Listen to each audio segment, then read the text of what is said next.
ጦርነቱን ማን እንደሚጀምረው ማወቅ አትችልም። የብልጽግና ደጋፊዎች እንዴት ከሻቢያ ጋር እንዴት ከኤርትራ መንግስት ጋር ፋኖ ወይም ቲፒኤልኤፍ አብሮ ይቆማል ብለው ሲጮሁ ሰማለሁ። አካባቢው ላይ ይፈነዳል ያለው ጦርነት የፕሮፓጋንዳ ክረቱ በጣም ጨምሯል። በፌደራል መንግስትና በህወሓት መካከል ያለው በጣም ጠንክሯል እና ነገሮች የበለጠ ስጋት የሚፈጥሩ የሆኑ ነው። በተመሳሳይ ሁኔታ ደግሞ በፋኖና በፌደራል መንግስት መካከል ያለው ጦርነት ከመቀዝቀዝ ይልቅ የበለጠ እየተባባሰና እየተስፋፋ ሄደ መሆኑን ይዘቱንም እየቀየረ እየመጣ መሆኑን እያየን ነው። ኦላም አካባቢ ያለው ሁኔታ ተመሳሳይ ሁኔታ ነው የሚታየው እና ነገሮች ወደ ባሰ ሁኔታ እየሄዱ ነው የሚል እምነት አለ። ቀድሜ እንደዛ አይነት ግምት እንዳለኝ ተናግሬያለሁ። ከአገዛዙ ባህሪም በተነሳ አጠቃላይ የፖለቲካ የኃይል አስተላለፋችንን በነበረ ግምገማ እኛ ፈለግነውም አልፈለግነውም አዲስ የኃይል አስተላለፍ ለውጥ እየመጣ እንደሆነ በአንድ በኩል ኢትዮጵያ ውስጥ ያሉ በትጥቅ ትግል የሚያምኑ ኃይሎች ወደ መተባበር የመሄድ አዝማሚያ እያሳዩ እንደሆነ በሌላ በኩል ደግሞ ከዛም አልፎ ከውጭ ኃይሎች ጋር ጭምር የመተባበር አዝማሚያ እየታየ እንደሆነ ግምቴን አስቀምጫለሁ። አገር ውስጥ ያሉ የፖለቲካ ኃይሎች ግን የመተባበራቸው ጉዳይ በጣም የሚጠበቅ ጉዳይ ነው። አልባት እንግዲህ ላይጠበቅ የሚችለው ከውጭ ኃይል ጋር ለምሳሌ ከኤርትራ መንግስት ጋር የሚኖር ትብብር ነው። ይሄንም እኔ ምደግፈው ባይሆንም ምደግፈው ብቻ ሳይሆን ምቃወመው ቢሆንም አሁን ካለው የኢትዮጵያ ተጨባጭ ሁኔታ አንፃር የአካባቢው ተጨባጭ ሁኔታ አንፃር እስከዛ ድረስ መተባበር ሊፈጠር እንደሚችል ያለኝን ግምት ገልጫለሁ።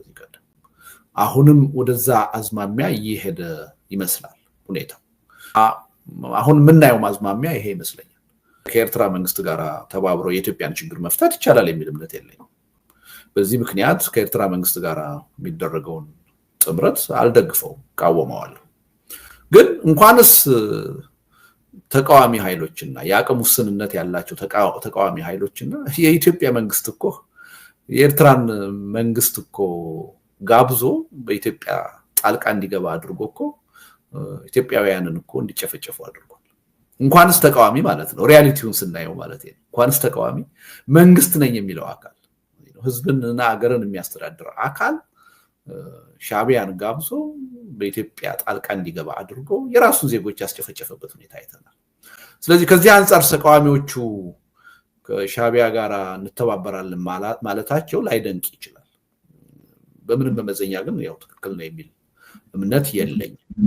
ስለዚህ አስቀድሜም የተናገርኩት ይሄን ነው። እኔ የምደግፈው አይደለም። ለምን ኢትዮጵያዊ ኃይሎች ከተባበሩ ራሳቸው በቂ ናቸው የሚል እምነት አለኝ ችግራቸውን ለመፍታት። ይሄን ከመንግስት ጋር ያላቸውን ችግር በአሸናፊነት ለመወጣት ሀገር ውስጥ ያሉ ኃይሎች ከተባበሩ በቂ ነው የሚል እምነት አለኝ። ከኢትዮጵያ ታሪካዊ ጠላት ከሆነ ኃይል ጋር መተባበር አለባቸው የሚል እምነት የለኝም። ግን ያ የኔ ፍላጎት ነው። እንዲሆን የምትፈልገውና ይሆናል ብለህ የምትገምተው ነገር የተለያየ ነገር ነው። ስለዚህ የኔ ፍላጎት ባይሆን ነው።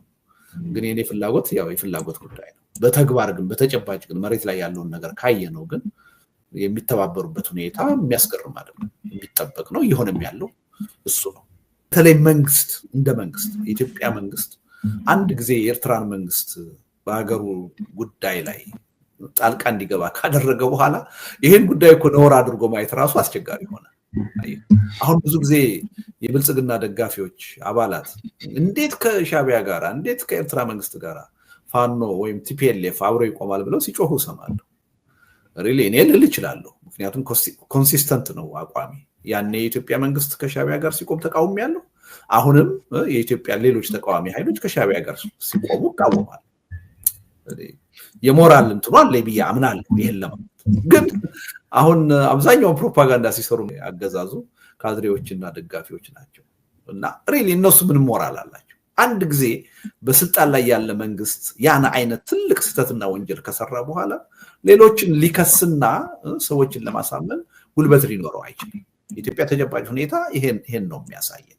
ሪሊ በጣም ትልልቅ ቀድሞ ነውር የነበሩ ስህተት የነበሩ ነገሮች ሁሉ ይሄ መንግስት ከመጣ በኋላ ነውርነታቸው ቀርቷል፣ ስህተትነታቸው ቀርቷል። ብዙ ነገሮችን እያለማመደን ነው። ስለዚህ ለተቃዋሚዎቹ አንድ ትልቅ እድል የፈጠረላቸው አገዛዙ አንተ ተባብረህ ጨፍጭፈህናል እኮ ዛሬኛ ብንተባበር ምን አስደነቀህ ምን አዲስ ነገር አለ ማለት የሚችሉበት እድል የፈጠረላቸው ማንም ማለት ነው ገዢው ፓርቲ ነው አሁን ገዢው ፓርቲ በዚህ ደረጃ የሚሰራው ፕሮፓጋንዳ የትም የሚያደርስ አይመስለኝም ቁም ነገሩ ያለው አሁን ፕሮፓጋንዳው ላይ አይደለም ይልቁንስ ይሄ አቅጣጫ የሚያሳየን ምንድነው ይሄ አይነቱ ውሳኔ የሚያሳየን ምንድነው ነገሮች ከድጡ ወደ ማጡ ወደ መሸጋገር ይሄዱ አሁን አገር ውስጥ ያለው ግጭት አላንሰም ብሎ ከውጭ ኃይል ጋር ተባብሮ የሚካሄድ ጦርነት ደግሞ ይችን ሀገርና ህዝብ ወዴት ነው የሚወስደው በዚህ ቀጥለን የት ነው የምንደርሰው የሚለውን ነገር ማጤንና ወደ ትክክለኛው የመፍትሄ አቅጣጫ መምጣት ነው የሚመረጠው እንጂ ፕሮፓጋንዳው ትችቱ ብዙም ፋይዳ ያለው አይመስለኝም አንዳችንም ለምን ከከሌ ጋር ተገናኘ ብለን ልንተች እንችላለን ግን ትችቱ ነው የሚቀረው መሬት ላይ ምንም የሚያመጣው ፋይዳ የለም ስለዚህ ዋናው ነገር ይሄ ሁኔታ ከቀጠለ በፕሮፓጋንዳ የሚቀለበስ ነገር የለም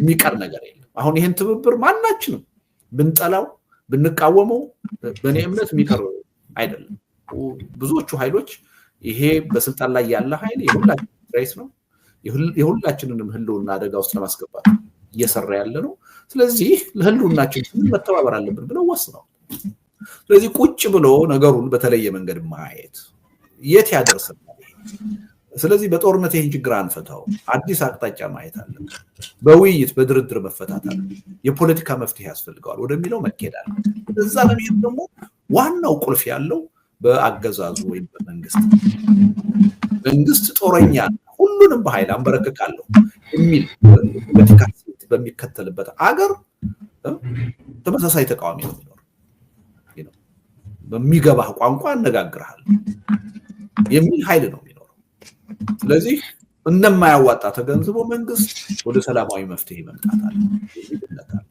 መንግስት ወደ ሰላማዊ መፍትሄ ከመጣ ሁላችንም በተቃዋሚዎቹ ላይ ደግሞ ጫና የማድረግ አቅም ይኖርናል ሞራል እንዲህ አይነት መንግስት ባለበት ሀገር ግን ለህልውናቸው የሚታገሉ ተቃዋሚዎችን ለምን ተበኛ አነሳችሁ ለምን ከሌላ ኃይል ጋር ተባበራላችሁ ብለን ብናወግዛቸው ከማውገዝ ያለፈ ፋይዳ አይኖርም መንግስት የሚገባኝ ቋንቋ ሰላማዊ ትግል አይደለም የሚገባኝ ጦርነት ነው በጦርነት ነው ችግሬን የሚፈታው ብለዋል አሁን በዛ ቋንቋ ያነጋገሩት ነው ያ ማለት እኔ ያምንበታለሁ ማለት አይደለም እኔ ማምነው በሰላማዊ ትግል ነው አሁን ይያልኩ ያለሁት መንግስትን በሚገባውና በሚያውቀው ቋንቋ ሳይሆን በማይገባው ቋንቋ ባልተዘጋጀበት ቋንቋ እናነጋግረው ይያልኩ ያ ቋንቋ ምንድነው ሰላማዊ ህዝባዊ እንቢተኝነት ስለዚህ እኔ እየገለጽኩ ያለሁት የሌሎችን ፍላጎት ነው እንጂ የኔን ምርጫ አይደለም የኔ ምርጫ አንድና አንድ ነው ሰላማዊ ህዝባዊ እንቢተኝነት በአጭር ጊዜ በቀላል መስዋዕትነት ለዘላቂ ውጤት በሚያበቃ ሁኔታ ሊያበቃን የሚችል ለድል ሊያበቃን የሚችለው ሰላማዊ ህዝባዊ እንቢተኝነት ነው የሚል እምነት ነው ያለኝ ይሄ ግን የመንግስት ምርጫ አይደለም መንግስት በመረጠው መንገድ ነው ሌሎቹ አሁን ያስተናገዱት ያነጋገሩት ያለው ነገሮች ወደ መሻል ነው የሚሄዱ ያሉት ወይስ ወደ ባሰ ችግር ነው የሚለው በኔ መረዳት ማለት ነው ወደ ባሰ ችግር ነው ይሄዱ ያሉት የተፈቱ ችግሮች አላየንም ግን በጣም ምንፈራው የነበረው አካባቢው ላይ ይፈነዳል ያለው ጦርነት የበለጠ እየተቃረበ መምጣቱን የሚያሳይ ሁኔታ ነው የምናየው የፕሮፓጋንዳ ክረቱ በጣም ጨምሯል ለምሳሌ በኢትዮጵያ መንግስትና በኤርትራ መንግስት መካከል ያለው በፌደራል መንግስትና በህወሓት መካከል ያለው በጣም ጠንክሯል እና ነገሮች የበለጠ ስጋት የሚፈጥሩ ይሆኑ ነው በተመሳሳይ ሁኔታ ደግሞ በፋኖና በፌደራል መንግስት መካከል ያለው ጦርነት ከመቀዝቀዝ ይልቅ የበለጠ እየተባባሰና እየተስፋፋ ሄደ መሆኑን እንትኑንም ይዘቱንም እየቀየረ እየመጣ መሆኑን እያየን ነው ኦላማ አካባቢ ያለው ሁኔታ እንደዚህ እንደው ጎላ ያለ ለውጥ ባይታይበትም ተመሳሳይ ሁኔታ ነው የሚታየው እና በአጠቃላይ ውጥረት አሁንም ከአንድ ቀውስ ወደ ሌላ ቀውስ የመሸጋገር ሁኔታ ነው ያየን ያለ ነው እንጂ ችግሮቹን በደንብ ተረድቶ ችግሮቹ ወደፊት በህልውናችን ላይ ሊያስከትሉ የሚችሉትን አደጋ ተገንዝቦ እነሱን በተለየና በተገቢ መንገድ የመፍታት አዝማሚያ አታይም እና ነገሮች ወደ ባሰ ሁኔታ ይሄዱ ነው የሚል እምነት ያለ ቀድሜ እንደዛ አይነት ግምት እንዳለኝ ተናግሬያለሁ። ከአገዛዙ ባህሪም የተነሳ አጠቃላይ የፖለቲካ የኃይል አስተላለፋችንን በነበረ ግምገማ እኛ ፈለግነውም አልፈለግነውም አዲስ የኃይል አስተላለፍ ለውጥ እየመጣ እንደሆነ፣ በአንድ በኩል ኢትዮጵያ ውስጥ ያሉ በትጥቅ ትግል የሚያምኑ ኃይሎች ወደ መተባበር የመሄድ አዝማሚያ እያሳዩ እንደሆነ፣ በሌላ በኩል ደግሞ ከዛም አልፎ ከውጭ ኃይሎች ጋር ጭምር የመተባበር አዝማሚያ እየታየ እንደሆነ ግምቴን አስቀምጫለሁ። ኢትዮጵያ ውስጥ ያሉ የፖለቲካ ኃይሎች አለን በሚሉት የጋራ አጀንዳ ቢተባበሩ ችግር ያለው አይመስለኝም። መብታቸው ነው፣ አገር ውስጥ ነው ያሉት። እንደዛ አይነት ትብብር ፈጠርን ሲሉ እኔ የማቀርበው ጥያቄ ኦኬ፣ በምን ጉዳይ ነው የፈጠራችሁት? ግንኙነቱ ግልጽነት ሊኖረው ይገባል። በመካከላችሁ ያሉትን ልዩነቶች እንዴት ልትፈቷቸው አሰባችሁ? ከቅርብ ጊዜ ከሩቅ ጊዜ አንጻር የሚል የግልጽነት ጥያቄ ልጠይቅ እችላለሁ። እና አገር ውስጥ ያሉ የፖለቲካ ኃይሎች ግን የመተባበራቸው ጉዳይ በጣም የሚጠበቅ ጉዳይ ነው የሚል እምነት አለኝ። ምናልባት እንግዲህ ላይጠበቅ የሚችለው ከውጭ ኃይል ጋር ለምሳሌ ከኤርትራ መንግስት ጋር የሚኖር ትብብር ነው። ይሄንም እኔ ምደግፈው ባይሆንም ምደግፈው ብቻ ሳይሆን ምቃወመው ቢሆንም አሁን ካለው የኢትዮጵያ ተጨባጭ ሁኔታ አንፃር የአካባቢው ተጨባጭ ሁኔታ አንፃር እስከዛ ድረስ መተባበር ሊፈጠር እንደሚችል ያለኝን ግምት ገልጫለሁ እዚህ ቀደም። አሁንም ወደዛ አዝማሚያ እየሄደ ይመስላል ሁኔታው። እንግዲህ ይሄ ምንድነው? ለምሳሌ ሁለተኛው ዓለም ጦርነት አይዲዮሎጂ የማይገናኙ ሶቪየት ህብረትና የአሜሪካን መንግስት እና የእንግሊዝ መንግስት አንድ ላይ የቆሙበት ጦርነት ታይቷል።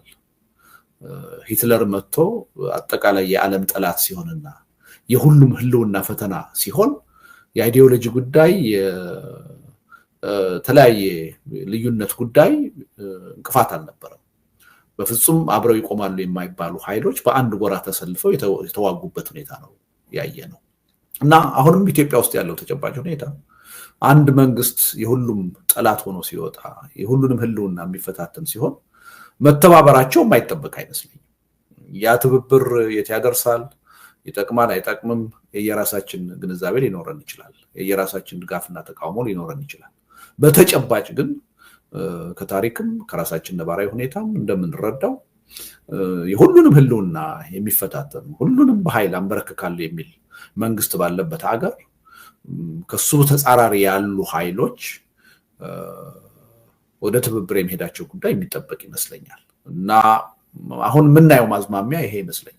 ሁሉ ነገር እንዲሁ ጠላት በሚል መሰራት አለበት የሚል እምነት የለኝም።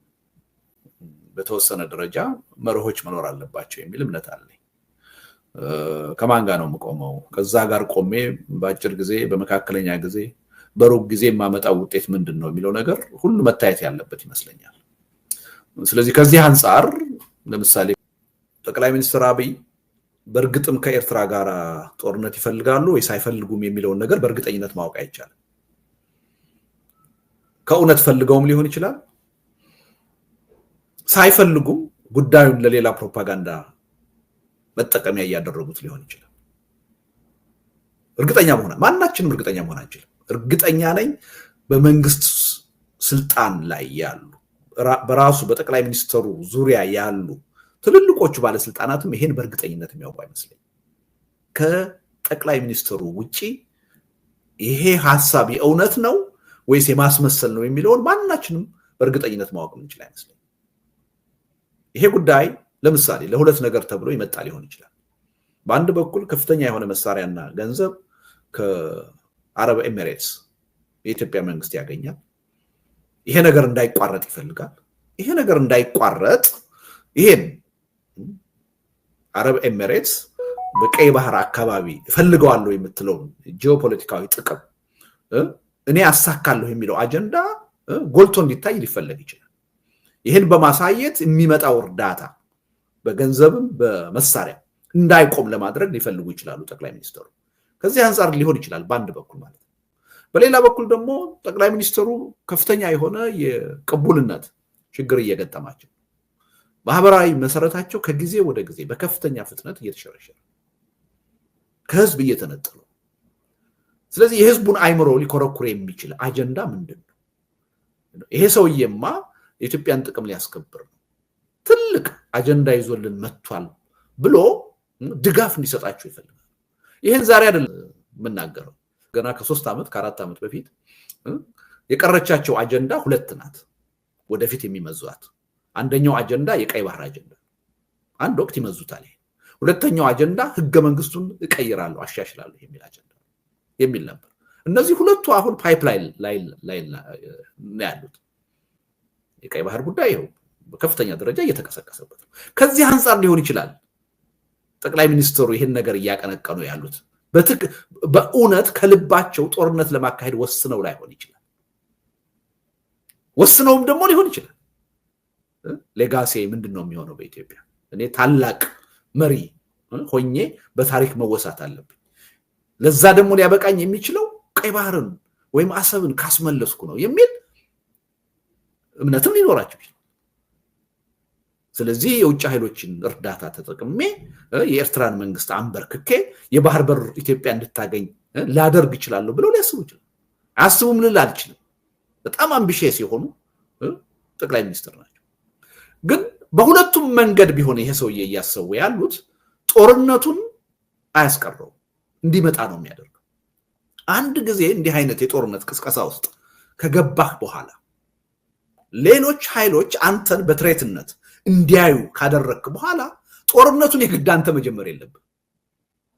እጠቃለሁ ብሎ የሚያስበው ኃይል ለኔ ይመቻል ባለው ጊዜና ሁኔታ ጦርነቱን ሊጀምረው ይችላል። አንተ አትቆጣጠረው፣ አንተ አትወስነው። ይሄ መንግስት ሪስክ ሲወስድ በደንብ አድርጎ የማያስበው ይሄን ጉዳይ።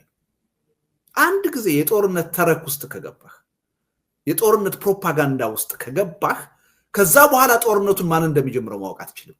መቼ እንደሚጀምር ማወቅ አይቻልም። ስለዚህ ምናልባትም ለፕሮፓጋንዳ ጥቅም ብለው ከሆነ ይሄን ጉዳይ ያመጡት አፍጥጦ የመጣ ጦርነት እንዲመጣ እያደረጉ ነው። የማይቀር እንዲሆን ጦርነቱ እያደረጉት ነው። ከልባቸው ማምነውበት ከሆነ ይሄን ጉዳይ ያመጡት ያው ራሳቸውን በፈለጉት ጊዜ ጦርነቱን ይጀምሩታል ማለት ነው። እየተናገሩት እንዳለው ማለት ነው። ግን በምንም ተአምር ይሄን ጦርነት ከልባቸው ፈልገውት ነው ወይስ አይደለም የሚለውን ነገር ከሳቸው ውጭ ማናችንም ምክትል ጠቅላይ ሚኒስትሩን ጨምሮ አናውቅም። እሳቸው ብቻ ናቸው የሚያውቁት። ስለዚህ ይሄን ጉዳይ በዚህ መልኩ ማየት ያስፈልጋል።